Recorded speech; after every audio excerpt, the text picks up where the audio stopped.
The court meets today and will meet tomorrow under Article 74, Paragraph 3 of the Rules of Court to hear the oral observations of the parties on the request for the indication of provisional measures submitted by the Republic of South Africa in the case concerning application of the Convention on the Prevention and Punishment of the Crime of Genocide in the Gaza Strip, South Africa versus Israel.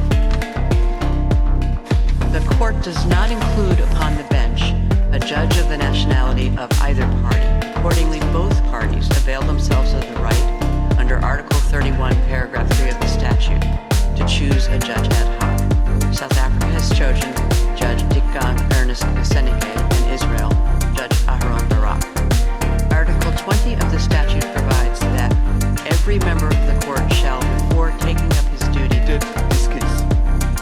South Africa welcomes the fact that Israel is engaged to the case in order to have the matter resolved by the court. Them children.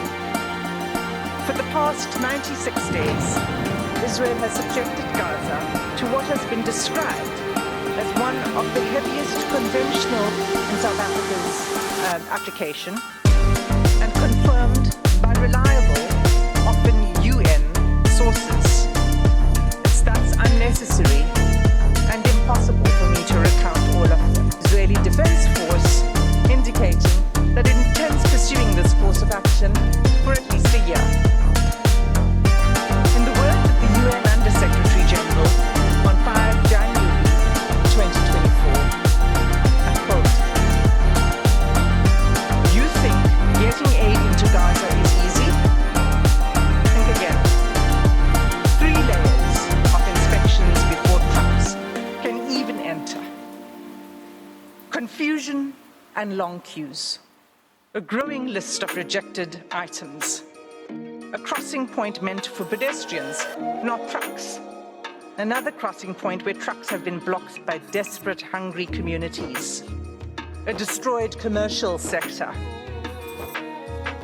Constant bombardments, poor communications, damaged roads, convoys shot at,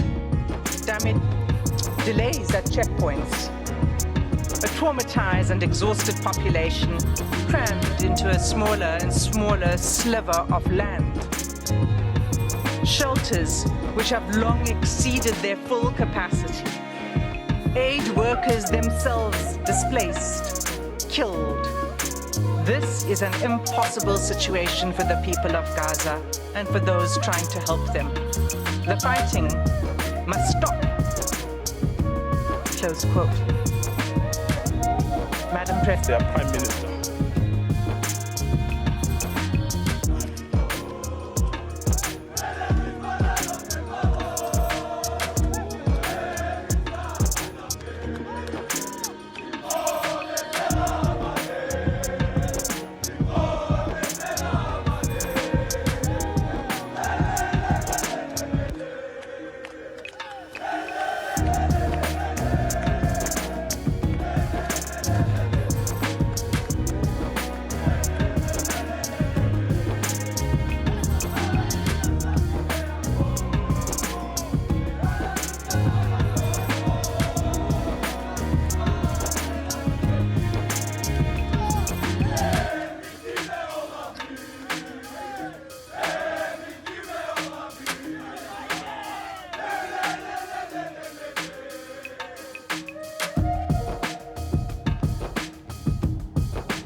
annexation of Gaza.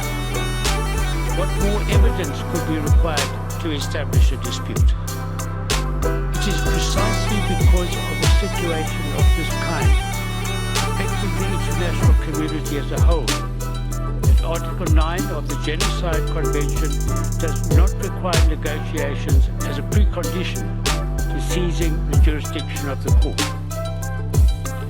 Certainly, a respondent state cannot prevent a referral to the court by claiming that there is no dispute and that it wants discussions on this matter when the existence of the dispute is clear. For a state to insist on a time against Palestinians in Gaza in flagrant contravention of the Genocide Convention and in breach of their rights.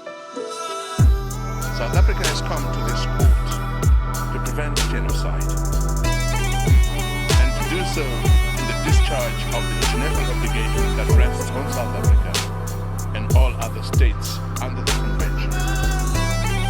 The consequences of not indicating clear and particularized specific provisional measures and not taking steps to intervene while Israel disregards its international obligations before our eyes would, we fear, be very grave indeed for the Palestinians in Gaza, who remain at real risk of further genocidal acts, for the integrity of the Convention, for the rights of South Africa, and for the reputation of this court.